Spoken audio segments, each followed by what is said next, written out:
Hello అండి అందరికీ. అందరూ బాగుండాలని, అందులో మేము కూడా ఉండాలని కోరుకుంటూ ఈరోజు వ్లాగ్ వచ్చేసి మా అమ్మ తన స్టైల్లో చేసిన మటన్ పలావ్ రెసిపీ. చాలా మంది కమెంట్స్లో ఎక్కువగా అడుగుతున్నది ఏంటంటే కలియా రెసిపీ కూడా చూపించమని అడుగుతున్నారు. ఇన్ని రోజులు అయితే నాకు అసలు చేయడానికి కుదరలేదు. ఈరోజు మటన్ పలావ్తో పాటు కలియా కూడా చూపించబోతున్నాను. ఎటు అమ్మ వాళ్ళ ఇంట్లోనే కదా ఉంది. మా అమ్మ చేతితో చేసిన మటన్ పలావ్ తిని చాలా రోజులు అయ్యింది. చేయడానికి సింపుల్గా అయిపోతుంది, టేస్ట్ అయితే నెక్స్ట్ లెవెల్ ఉంటుంది. అయినా ఒకటి మాత్రం నిజమండి, బయట రెస్టారెంట్లో మనం వందలు పెట్టి మటన్ పలావ్ తెచ్చినా అందులో కనీసం 2 ముక్కలు కూడా ఉండవు. అదే ఇంట్లో మనం చేసుకుంటే ప్లేట్ నిండా ముక్కలే. ఇంకెందుకు లేటు, వ్లాగ్ అయితే స్టార్ట్ చేసేద్దాం రండి. ఇది వచ్చేసి 1/2 kg మటన్. ముందు తెచ్చిన మటన్ ని నీట్ గా శుభ్రంగా 3 times ఇలా వాటర్ తో వాష్ చేసుకోవాలి. ఇందులో ఏదైనా వేస్ట్ ఉంటే పక్కకు తీసుకోవాలి. ప్రాసెస్ మొత్తం నేను డీటెయిల్ గా చూపించాలనుకుంటున్నాను, ఎందుకంటే ఈవెన్ వంట రాని వాళ్ళైనా సరే వీడియోను చూసి పర్ఫెక్ట్గా మటన్ పలావు నేర్చుకొని ట్రై చేస్తారని ఒక చిన్న ఆశ అన్నమాట. వంట చేస్తూ మధ్య మధ్యలో మీ కామెంట్స్కి నేను రిప్లై ఇస్తూ ఉంటాను. ఎక్కువగా నేను చూసిన కామెంట్ ఏంటంటే, అక్క మీరు సత్తెనపల్లిలో ఎక్కడుంటారో చెప్పండి అని.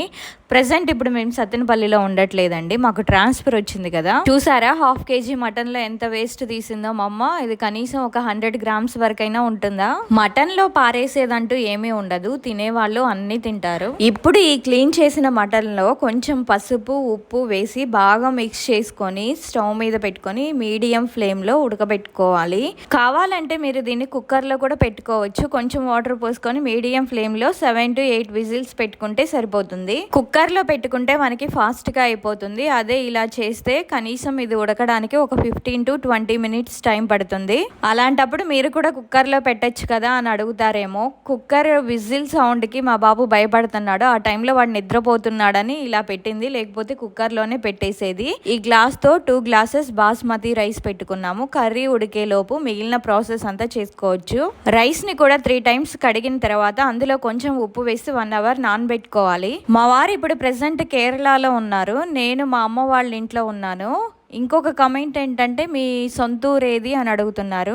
మాది సొంతూరు గుంటూరు పక్కనున్న ప్రతిపాడండి. పలావ్లోకి అండ్ కలియాలోకి కలిపి ఇవి ఒకేసారి కట్ చేస్తుంది. టమాటాలు 5 తీసుకుంది, ఉల్లిపాయలు పెద్ద సైజువి 2 అండ్ పచ్చిమిర్చి వచ్చేసి ఒక 6 తీసుకుంది. టమాటాలని కొంచెం పెద్ద ముక్కలుగానే కట్ చేసుకోవాలి. ప్రెసెంట్ అయితే మా సామాన్లన్నీ సత్తెనపల్లిలోనే ఉన్నాయి. అక్కడ ఇల్లు చూపించమని అడుగుతున్నారు. ఇప్పటి వరకు ఏంటంటే మేమున్నది రెంట్ హౌస్ కాబట్టి చూపించలేదు. వన్స్ నేను సామాన్లన్నీ ప్యాకింగ్ చేసేటప్పుడు వెళ్తే తప్పకుండా అక్కడ ఇల్లు చూపిస్తాను. అండ్ ఇంకొక కమెంట్ ఏంటంటే, ఈసారి షిఫ్ట్ అయ్యేటప్పుడు మాకు చెప్పండి మేము చేస్తాము అని అంటున్నారు. అది సీరియస్ గా అంటున్నారు లేకపోతే కామెడీగా పెడుతున్నారు నాకు అర్థం కావట్లేదు. ప్రెసెంట్ మాకు ప్యాకర్స్ అండ్ మూవర్స్ అవసరం అండి, మేము షిఫ్ట్ అవ్వాలి.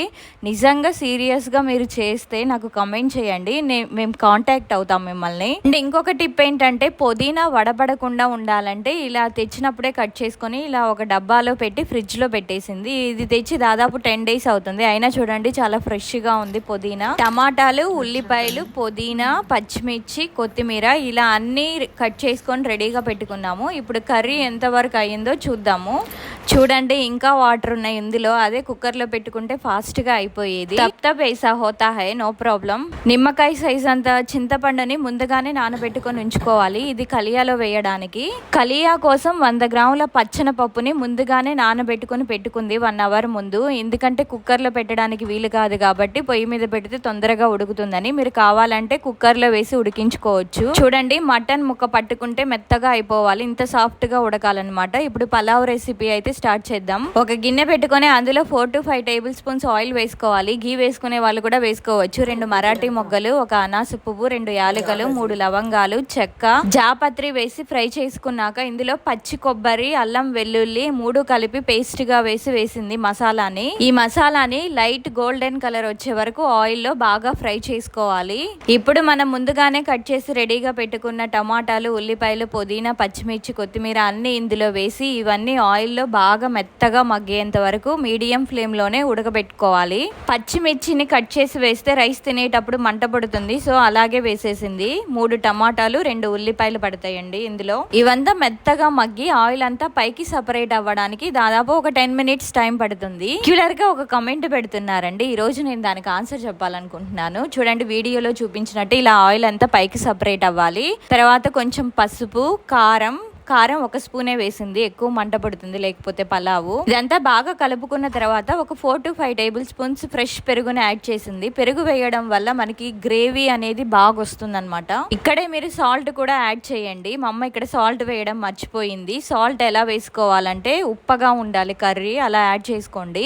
వీడియోలో చూపిస్తున్నట్టు గ్రేవీ అంతా దగ్గరగా పడి ఆయిల్ అంతా పైకి సపరేట్ అవుతున్నప్పుడు ఈ ఉడికించిన ముక్కల్ని వేసుకోవాలి అందులోకి. ఇప్పుడు ఇదంతా బాగా కలుపుకొని ఒక టీ గ్లాస్ అంత వాటర్ పోసుకొని కర్రీని ఇంకొక 10 minutes ఉడకనివ్వాలి. కామెంట్ ఏంటంటే లవ్ స్టోరీ గురించి చెప్పండి అని అడిగినందుకైనా కొంచెం బ్రీఫ్ గా చెప్పాలనుకుంటున్నాను. ఒకే ఊరు ఒకే స్కూల్లో చదువుకున్నాము, సేమ్ ట్యూషన్ కూడా. అలా అని మేము మాట్లాడుకున్నది కూడా వేళ్ల మీద లెక్క పెట్టుకోవచ్చు. జస్ట్ 1-2 సార్లే, చాలా తక్కువ. నువ్వు నేనా అన్నట్టు పోటీ పడి చదివే వాళ్ళం. మేబీ అందుకేనేమో తను నాకు నచ్చింది. నేను 6th to 10th okay school, తను వచ్చేసి 9th క్లాస్ లో జాయిన్ అయ్యాడు. సేమ్ ఇంటర్ ఫస్ట్ ఇయర్ కూడా సేమ్ కాలేజ్ ఇద్దరిది. కర్రీ దగ్గరగా పడేటప్పుడు ఇలా ప్యారలల్ గా ఇంకొక స్టవ్ మీద రైస్ కూడా పెట్టుకోవాలి. రైస్ ఉడికేటప్పుడు ఆయిల్ వేసుకుంటే పొడి పొడిగా వస్తుంది. వాటర్ మెజర్మెంట్ అంటూ ఏం లేదు, కొంచెం ఎక్కువ వాటర్ వేసుకొని రైస్ ఒక 80% ఉడికిన తర్వాత ఇందులోని వాటర్ మొత్తం డ్రైన్ చేసేసుకొని కర్రీలోకి డైరెక్ట్ గా యాడ్ చేసుకోవడమే. ఆ స్కూల్లో ఏంటంటే అబ్బాయిలు ఎవరు నాతో మాట్లాడే అంత డేర్ చేయరు, ఎందుకంటే ఇంట్లో చెప్పేసిద్దేమో లేకపోతే సార్ వాళ్ళతో చెప్పేసిద్దేమో అనే ఒక భయం. అలాంటిది ఏం లేకుండా తను డైరెక్ట్ గా వచ్చి నాకు ప్రపోజ్ చేశాడు. పైగా చెప్పాల్సిందంతా చెప్పేసి ఇష్టం ఉంటే చెప్పు తల్లి, లేకపోతే స్కూల్లో చెప్పి సార్ వాళ్ళతో కొట్టించి, కానీ లాస్ట్ లో ఒక డైలాగ్ కూడా కొట్టి వెళ్ళిపోయాడు. మనం అసలే క్వశ్చన్ బ్యాంక్ కదా, మనకు ఒక డౌట్ వచ్చేసింది అనమాట. నేను ఎందుకు నచ్చాను అని అడిగాను. నువ్వు బాగా చదువుతావు, పైగా అందంగా ఉంటావు, అందులోనూ బోర్డు మీద నువ్వు రాసే రైటింగ్ చూసి పడిపోయాను అని చెప్పాడు. రైస్ వేసి ఇలా బాగా మిక్స్ చేసుకున్న తర్వాత లో ఫ్లేమ్ లో ఒక 5 to 10 minutes వదిలేసిన తర్వాత చూడండి రైస్ అనేది పొడి పొడిగా ఉడికిపోయింది. ఎక్కడ ముద్ద అనేది అవ్వలేదు రైస్. అంతేనండి, చాలా సింపుల్ గా అయిపోతుంది. టేస్ట్ మాత్రం చాలా బాగుంటుంది. తప్పకుండా ట్రై చేయండి. మటన్ పలావ్ రెసిపీ ఇది. నెక్స్ట్ కలియా రెసిపీ చూపిస్తాను. నేనైతే వెంటనే చెప్పలేదు, 2 days టైం తీసుకున్నాను. అయినా ఆ ఏజ్ లో మనకేం తెలుస్తుంది, నా బొంద జస్ట్ అట్రాక్షనే అది. కుక్కర్లో వేయకుండా ఇలా డైరెక్ట్గా పెట్టింది కాబట్టి 1 hour ముందు నానబెట్టుకుంది. పప్పు మెత్తగా ఉడికిన తర్వాత దాన్ని మిక్సీలో వేసుకోవాలి. అదే కుక్కర్లో అయితే రుబ్బుకుంటే సరిపోతుంది. ఇప్పుడు ఒక గిన్నెలో 2 tablespoons ఆయిల్ వేసి అందులో చెక్క, 2 లవంగాలు, 2 యాలకులు, పచ్చి కొబ్బరి, అల్లం వెల్లుల్లి పేస్ట్ కూడా కొంచెం వేసి ఆయిల్లో బాగా ఫ్రై చేసుకోవాలి. ఇప్పుడు అందులోనే ఒక ఉల్లిపాయని, 2 పచ్చిమిర్చిని నిలువుగా కట్ చేసుకొని కొంచెం పుదీనా, కొత్తిమీర, 2 మీడియం సైజ్ టొమాటోలను కూడా వేసుకొని ఇవన్నీ మెత్తగా మగ్గే వరకు ఉండాలండి. సో అప్పుడు మా దగ్గర ఫోన్ అనేది అవైలబుల్ గా లేదు కాబట్టి లెటర్స్ రాయడం స్టార్ట్ చేసుకున్నాము.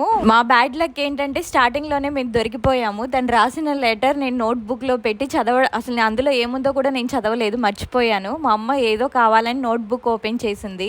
కలియాలో మస్ట్ అండ్ షుడ్ వేయాల్సిన ఇంగ్రీడియంట్ ఏంటంటే వంకాయ అండి. వంకాయలు, నిలువు వంకాయల్ని 2 తీసుకొని ఇలా ముక్కలుగా కట్ చేసుకొని వేసుకోవాలి. సో లెటర్ కంట పడింది, చదివింది, స్కూల్కి వచ్చింది. నా అదృష్టం ఏంటంటే ఆ రోజు స్కూల్లో మాస్టర్స్ ఎవరు లేరు. వీడియోలో చూపించినట్టు ఇలా మెత్తగా ఉడికి ఆయిల్ అంతా సపరేట్ అయిన తర్వాత అందులో కొంచెం పసుపు, కారం, ఉప్పు, ముందుగా మిక్సీ వేసుకున్న పప్పు కూడా అందులో వేసి చింతపండు గుజ్జును కూడా అందులో వేసుకొని కలియాని ఒక 20 minutes మీడియం ఫ్లేమ్ లో బాగా మరిగించుకోవాలండి. కలియా ఎంత మరిగితే అంత టేస్ట్ వస్తుంది మనకి. ఆ రోజు మా క్లాస్కి వచ్చే మాస్టర్లు అయితే ఎవరు రాలేదు, క్లాసులన్నీ ఖాళీగా ఉన్నాయి. స్కూల్లో మా అమ్మని చూడగానే సడన్ గా షాక్, చేతిలో లెటర్ పట్టుకొని ఊపుకుంటూ వచ్చింది క్లాస్కి. పిలువు, మీ సార్ని పిలువు, నేను మాట్లాడాలి అనగానే నేను తన వైపు చూసి ఈరోజు మనకిద్దరికి ఉందిలే అనుకున్నాను.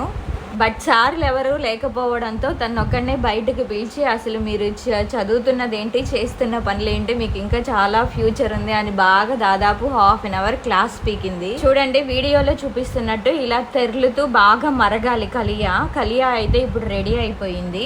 తనేమనుకున్నాడంటే ఇష్టం లేకపోతే ఇష్టం లేదని చెప్పొచ్చు కదా, ఇంట్లో చెప్పి ఇలా ఇరికించడం ఎందుకని నన్ను అపార్థం చేసుకొని నాతో చాలా రోజులు మాట్లాడలేదు. కానీ అది నేను కావాలని చేసింది అయితే కాదు. తర్వాత నేను చెప్పాను అది అనుకోకుండా జరిగింది అని. అలా అలా మా 10th క్లాస్ కూడా అయిపోయింది. ఇంటర్ ఫస్ట్ ఇయర్ కూడా సేమ్ కాలేజ్లో జాయిన్ అయ్యాము. ఇంటర్ సెకండ్ ఇయర్ ఏంటంటే తను కరీంనగర్ వెళ్ళిపోయాడు. ఇలా మా లవ్ స్టోరీలో అన్ని ట్విస్ట్ అండ్ టర్న్స్ ఉన్నాయి. మేమే అనుకోలేదు ఇలా జరుగుతుందని. ప్రెసెంట్ అయితే ఇంతేనండి. ఈరోజు రెసిపీ అయితే mutton pulao and Kaliya. Video నచ్చితే ఒక లైక్ చేయండి. ఇంకా నా ఛానల్ని సబ్స్క్రైబ్ చేసుకోకపోతే సబ్స్క్రైబ్ చేసుకోండి.